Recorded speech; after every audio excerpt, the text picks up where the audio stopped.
प्रत्यगात्म स्वरूपेण दृश्य रूपेण च स्वयं व्याप्य व्यापक निर्देश्यो ह्यनिर्देश्यो अविकल्पितः।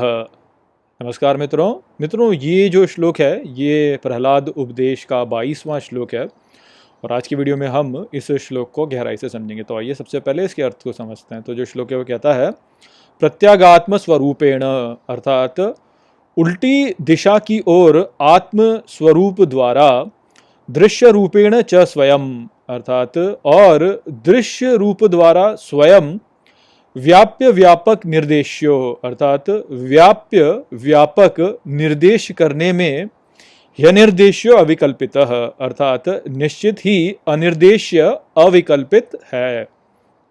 तो यहाँ पर प्रहलाद महाराज कहते हैं कि जो आत्मस्वरूप द्वारा उल्टी दिशा में देखे और उसके द्वारा जो है स्वयं को देखे, तो वह फिर उसको देख सकता है जो कि अनिर्देश्य है और अविकल्पित है।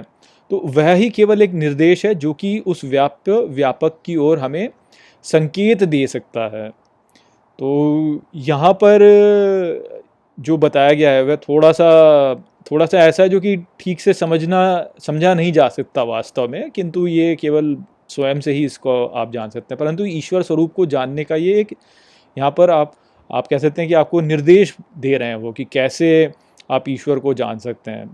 तो देखिए, हमको जब बोला जाता है कि ईश्वर है तो हमको ईश्वर दिखते नहीं हैं, हमको केवल संसार दिखता है। तो हम कहते हैं कि हमको तो ईश्वर दिखता नहीं, तो हम कैसे मान लें कि वो है। तो उसी को लेकर के यहाँ पर प्रहलाद महाराज कहते हैं कि जब स्वयं के स्वरूप को देखने के लिए आप उसे उल्टा कर देते हैं, तब आप जो है उसकी ओर उसका निर्देश प्राप्त कर सकते हैं, अर्थात आप उसका एक संकेत प्राप्त कर सकते हैं। तो हम जब इस संसार में जीते हैं तो हमारे जितने भी जो इंद्रियां हैं वह बाहर की ओर जाती हैं, वह केवल बाहर की ओर जाती हैं, संसार की ओर जाती हैं। वो भीतर की ओर जो है हम उसको कर नहीं पाते, हम क्योंकि बाहर का संसार हमें दिखता है तो हम उसकी ओर आकर्षित हो जाते हैं, और जब हम उसकी ओर आकर्षित हो जाते हैं तो सोचते हैं कि बस यह ही है। तो प्रत्यक्षवादी जो होता है वह जो उसको दिखता है केवल उसको ही मानता है, अपने अंतःकरण में जो उसको दिखता है उसको केवल वह एक कल्पना मान लेता है, ये तो केवल कल्पना है। पर बाहर जो उसको दिखता है वो बोलता है कि ये तो प्रत्यक्ष है, तो यह ही है वास्तव में। किंतु यदि वह ऐसा ना करे और वो जो है अपने जो उसका जो ध्यान है उसको बाहर से पलट करके उसको भीतर कर ले, बहिर्मुखी से उसको अंतर्मुखी कर ले, तो फिर जो है वह उस व्याप्य व्यापक को देख सकता है। देखने से अर्थ यहाँ पे ये है कि वो जान पाएगा, उसको अनुमान के द्वारा वह समझ पाएगा कि अच्छा वास्तव में कहाँ से सब कुछ आ रहा है। क्योंकि जो ईश्वर है, जो हमारे भीतर उपस्थित है, उसको जाना नहीं जा सकता, उसको जानने की कोई आवश्यकता भी नहीं है वास्तव में। तो ना तो उसे जाना जा सकता है और ना ही उसे जानने की कोई आवश्यकता है। हमें केवल उसे मानना है और उसके आगे समर्पण करना है, केवल इतना ही हमको करना है, इससे अधिक हमें और कुछ करना नहीं है। ये नहीं है कि हम उसको जान लें, क्योंकि जिसको आप जान सकते हो वह आपके अनुभव के क्षेत्र में आ जाएगा, और जैसे ही वो आपके अनुभव के क्षेत्र में आएगा वैसे ही वह असत्य हो जाएगा, क्योंकि वह वो नहीं है। क्योंकि जो अनुभव कर रहा है, जो जान रहा है, वो है वास्तव में। तो जो कल्पना कर रहा है, जो निर्देशों का पालन कर रहा है, वह है वो। परंतु जो कर रहा है वह स्वयं को कैसे जानेगा? वो नहीं जान सकता ना।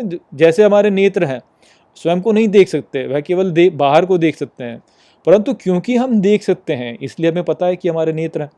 ठीक इसी प्रकार से क्योंकि हम अनुभव कर सकते हैं, क्योंकि हम इस संसार को देख पा रहे हैं, क्योंकि हम इन सबको देख पा रहे हैं, इसलिए हम ये जानते हैं, उससे स्पष्ट है कि ज्ञाता है।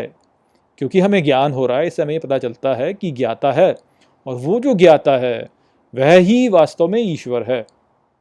उसी की शक्ति जो है वो इस प्रकार से प्रकट हो रही है, जहाँ से कि हम जान पा रहे हैं, समझ पा रहे हैं। तो उसी की शक्ति से हम इसको जान पा रहे हैं, उसी की शक्ति से हम इसको समझ पा रहे हैं, उसी की शक्ति से जो है ये सब कुछ यहाँ पे चल रहा है।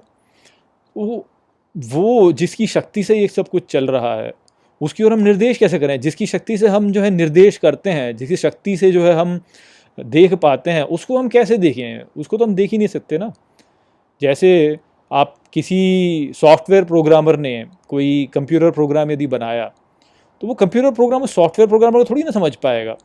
उसमें वो क्षमता ही नहीं है कि वह समझ पाए। क्यों? क्योंकि वह तो एक छोटा-सा अंश है ना उसका, उस सॉफ्टवेयर प्रोग्रामर का एक छोटा-सा अंश है वो। उसकी शक्ति से एक छोटा-सा अंश निकल के आया है वो सॉफ्टवेयर प्रोग्राम। अब वो प्रोग्राम जो है वो अपने उसको थोड़ी ना जान पाएगा, अंश ही को थोड़ी ना जान पाएगा, देख भी नहीं सकता, समझ भी नहीं सकता, कुछ भी नहीं कर सकता वो। तो ठीक वह ही बात यहाँ पे है कि हमारा जो मन है, उसमें शक्ति कहाँ से आ रही है? उसमें शक्ति आ रही है आत्मा से।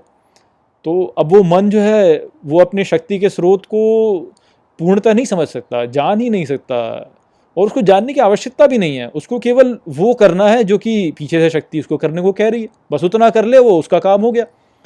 तो जो हमारा अहंकार या जो हमारा जीव वाला स्वरूप है, ये जो एक छोटा सा हमने मान के बैठ लिया है, इसका काम केवल इतना है कि जो पीछे से आए उसको कर दो, बस उसके आगे समर्पण कर दो और उसको कर दो। इसको ये नहीं करना है कि उसको जानने का प्रयास करे पूरी तरह से, क्योंकि ये जान सकता ही नहीं और जानने की आवश्यकता भी नहीं है।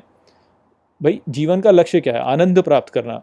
आनंद वही है, वही आनंद का स्रोत है, वहीं से आनंद आएगा। पर हमको उसको अवरोध नहीं करना है उसका। हम समस्या यही होती है कि हम उसका अवरोध करने लगते हैं, हम उसको विरोध करके उसको रोक देते हैं, क्योंकि हम सोचते हैं कि हमको सब कुछ पता चले। परंतु यदि हम वो ना करें, यदि हम प्रश्न ना करें और बस चलने दें, जो जैसे चल रहा है उसको वैसे ही चलने दें, तो आनंद स्वतः प्रकट हो जाएगा। हमको केवल इतना ही करना है, परंतु हम इधर उधर के चक्करों में पड़ जाते हैं। तो वो संदेश यहाँ पे था इस श्लोक में। आशा करता हूँ कि मैंने इस श्लोक को आपको अच्छे से समझा दिया होगा। चलिए इसी के साथ इस वीडियो को यहीं पे समाप्त करते हैं। नमस्ते।